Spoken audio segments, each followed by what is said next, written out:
Selamat pagi, Shalom. Selamat pagi, Shalom. Sekali lagi, selamat pagi, Shalom. Selamat pagi, Shalom. Firman Tuhan, bersyukur buat hari ini, buat kebaikan Tuhan dalam kehidupan saya dan juga buat teman-teman tentunya. Kita masih boleh berkumpul dengan keadaan yang sehat. Kita percaya bahwa semua karena kebaikan Tuhan. Amin.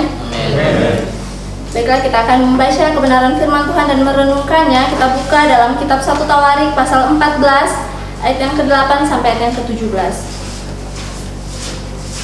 1 Tawarik pasal yang ke-14 ayat 8 sampai ayat yang ke-17. Pembacaan Alkitab ini kita baca secara bergantian. Kaum pria membaca ayat yang berangka genap dan kaum wanita membaca ayat yang berangka ganjil. Sudah menemukan semuanya? Lembaga Alkitab Indonesia memberi judul Daud memukul kala orang Filistin. Kaum pria 1, 2, 3. Ketika didengar orang Filistin bahwa Daud telah dirapi menjadi raja atas seluruh Israel, maka majulah semua orang Filistin untuk menangkap Daud. Tetapi Daud mendengar hal itu, lalu majulah ia menghadapi mereka. Ketika orang Filistin itu datang dan mengadakan penyerbuan di lembah Refaim, Bertanyalah Daud kepada Allah, apakah aku harus maju melawan orang Filistin itu dan akan menyusahkan mereka dalam tanganku? Tuhan menjawab, majulah, aku akan menyerahkan mereka dalam tanganmu. lalu majulah ia ke Baal Perasim dan Daud memukul kala. Berkatalah Daud, Allah telah menerobos musuhku dengan perantaraanku seperti air menerobos. Sebab itu orang menamakan tempat itu Baal Perasim.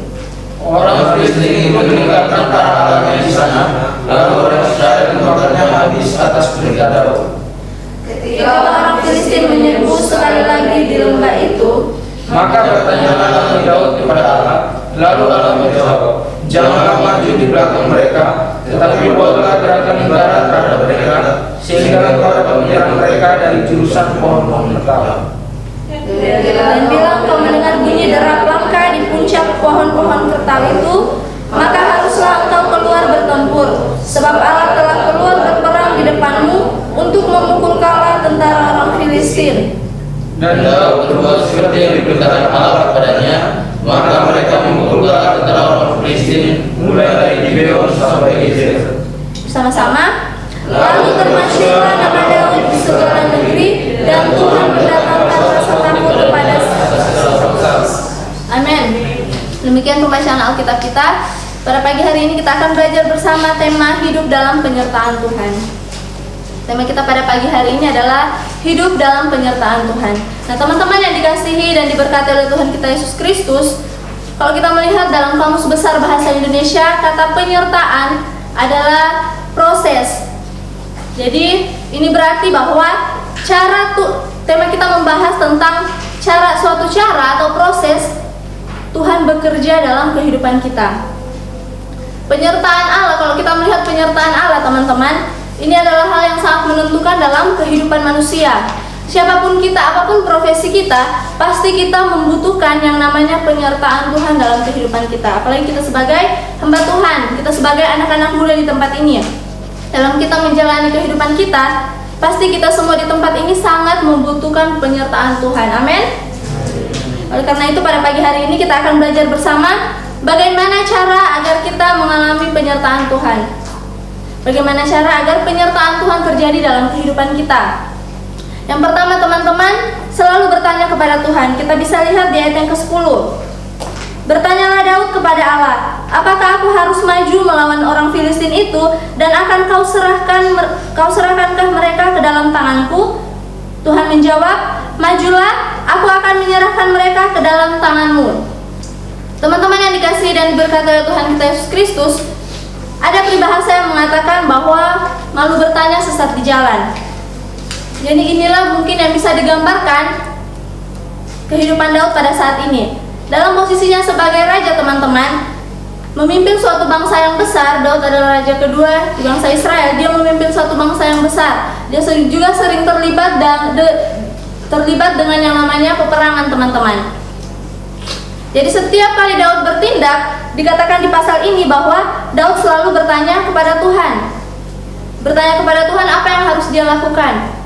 Terlebih khusus dalam peperangannya, bagaimana cara ia harus menyerang, teman-teman. Itu yang dilakukan oleh seorang Raja Daud. Dan ini yang menjadi kebiasaan Daud, teman-teman. Jadi Daud sebenarnya ini dia belajar dari kesalahan pertama, yaitu ketika dia gagal memindahkan tabut perjanjian Tuhan. Karena apa? Karena dia tidak bertanya kepada Tuhan. Dia melakukan itu atas kehendak dirinya sendiri. Dia merasa itu benar dan dia melakukannya. Teman-teman yang dikasih dan diberkati oleh Tuhan kita Yesus Kristus, ketika kita melihat bahwa kehidupan Daud, kita belajar dari kehidupan Daud, dia bertanya kepada Tuhan sehingga Tuhan menjawab Daud. Bahkan Tuhan memberikan strategi dalam penyerangan untuk melawan orang Filistin itu, sehingga Daud berhasil mengalahkan kekuatan pasukan orang Filistin. Kalau kita lihat bahwa orang Filistin ini adalah orang-orang yang jago dalam berperang, teman-teman. Sampai 2 kali Daud mengalahkan orang Filistin, dan inilah yang menubuhkan Daud bahwa Tuhan berpihak kepada dia, teman-teman. Kita menarik dalam kehidupan kita, dalam kita menjalani proses yang Tuhan berikan kepada kita. Sebelum kita bertindak, tentunya kita harus bertanya terlebih dahulu kepada Tuhan, teman-teman. Teman-teman yang dikasih dan diberkati oleh Tuhan kita Yesus Kristus, kita melihat bahwa jika Tuhan menolong Daud dalam pasal ini, tentunya Allah yang sama juga pasti menolong kita. Bertanya kepada Tuhan, teman-teman yang dikasih dan diberkati oleh Tuhan kita Yesus Kristus, kadang kita melakukan sesuatu dan itu mungkin di luar dari dugaan kita atau hal tersebut tidak terjadi. Itu karena apa? Kita sering melawan perintah Tuhan. Kadang kita tidak peka terhadap apa yang Tuhan katakan, dalam artian kita paksakan kehendak kita supaya itu yang terjadi. Dalam doa kita pun kadang kita paksakan doa kita, Tuhan aku mau ini, gini deh, harus gini, harus gini. Sebenarnya Tuhan udah kasih petunjuk, tapi kita yang maunya ngotot terhadap apa yang menjadi keinginan kita, teman-teman. Jadi pagi hari ini kita belajar dalam kehidupan kita butuh penyertaan Tuhan. Oleh karena itu yang pertama kita harus bertanya kepada Tuhan. Amin. Kemudian yang kedua, teman-teman, kita melihat bagaimana agar penyertaan Tuhan terjadi dalam kehidupan kita. Yang kedua adalah melakukan apa yang Tuhan katakan. Kita melihat di ayat yang ke-16. Dan Daud berbuat seperti yang diperintahkan Allah kepadanya. Maka mereka memukul kala tentara orang Filistin, mulai dari Gibeon sampai Gezer. Nah, saudaraku yang diberkati oleh Tuhan kita Yesus Kristus, melakukan apa yang Tuhan katakan. Kata melakukan sendiri kita sudah tahu, teman-teman, artinya. Kalau kita lihat dalam Kamus Besar Bahasa Indonesia adalah mengerjakan. Nah, dalam hal ini berarti kita mengerjakan apa yang Tuhan katakan. Kita bertindak sesuai dengan apa yang Tuhan katakan. Inilah yang dilakukan oleh Raja Daud. Di ayat yang ke-8 sampai 17 ini ditemukan 2 kali Daud bertanya kepada Tuhan atas apa yang harus dia lakukan. Dan 2 kali juga Daud melakukan seperti apa yang Tuhan katakan. Jadi di pasal ini, khususnya pasal yang ke-14 ayat 8 sampai ayat yang ke-17, apapun yang Daud lakukan, pergerakan tentaranya, bahkan peperangannya, dia melakukan sesuai dengan apa yang Tuhan katakan. Di ayat yang ke-10, bertanya Daud kepada Allah. Di ayat yang ke-14 juga, maka bertanyalah Daud lagi kepada Allah. Jadi teman-teman yang diberkati oleh Tuhan kita Yesus Kristus, ketika kita melakukan apa yang diperintahkan oleh Tuhan, kita berada dalam suatu istilahnya, meskipun kita merasa tidak aman di situ, tetapi itulah yang Tuhan rencanakan dalam kehidupan kita, teman-teman.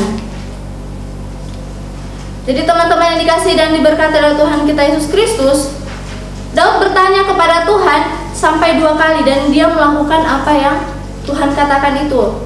Meskipun sebagai seorang raja, namun Daud dalam kepemimpinannya dia selalu bertindak seperti apa yang Tuhan katakan. Karena dia menyadari bahwa meskipun dia raja, di atas dirinya masih ada raja, yaitu Allah. Raja di atas segala raja. Itu sebabnya Daud tunduk kepada perkataan Tuhan, perkataan raja di atas segala raja. Teman-teman yang dikasihi dan diberkati oleh Tuhan kita Yesus Kristus, Tuhan juga mau supaya semua kita di tempat ini melakukan seperti apa yang Daud lakukan, mengikuti perkataan Tuhan. Kalau kita menyadari siapa kita di tempat ini, teman-teman, kita manusia biasa, tapi Tuhan percayakan kita untuk kita menjadi hamba Tuhan. Oleh karena itu, apapun yang kita lakukan, sebenarnya kita harus melakukan sesuai dengan apa yang Tuhan katakan dalam kehidupan kita, agar kita sebagai anak muda bisa meraih yang namanya kemenangan seperti Daud. Jadi konteks pembacaan Alkitab kita adalah Daud memukul kalah orang Filistin. Dalam artian dalam peperangan ini Daud menang, teman-teman. Jadi teman-teman yang dikasihi dan diberkati oleh Tuhan kita Yesus Kristus, kemenangan apa yang bisa kita peroleh dalam kehidupan kita? Yang tentunya kemenangan atas persoalan kita menang atas penyakit kita, atas segala permasalahan kehidupan kita. Amin. Jadi teman-teman yang dikasihi dan diberkati oleh Tuhan kita Yesus Kristus, kalau kita mengikuti perkataan Tuhan, bukan Tuhan yang untung, tapi kita yang untung. Dan sebaliknya, kalau kita tidak mengikuti perkataan Tuhan, bukan Tuhan yang rugi teman-teman, tapi kita manusia yang rugi. Jadi kita harus menyadari bahwa selama kita di dunia ini, kita manusia membutuhkan yang namanya penyertaan Tuhan. Kita membutuhkan yang namanya tuntunan Tuhan dalam kehidupan kita. Jangan kita bertindak sendiri teman-teman, atau jangan kita yang perintah Tuhan. Jangan kita yang perintah Tuhan dalam kehidupan kita, tapi biarlah setiap apa yang Tuhan perintahkan dalam kehidupan kita, itulah yang kita lakukan teman-teman. Amin.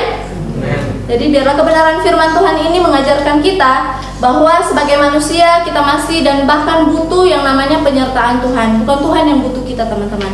Jadi biarlah kita melakukan apa yang Tuhan perintahkan. Kita selalu bertanya kepada Tuhan dan mengerjakan apa yang Tuhan katakan. Amin untuk kebenaran firman Tuhan. Amin.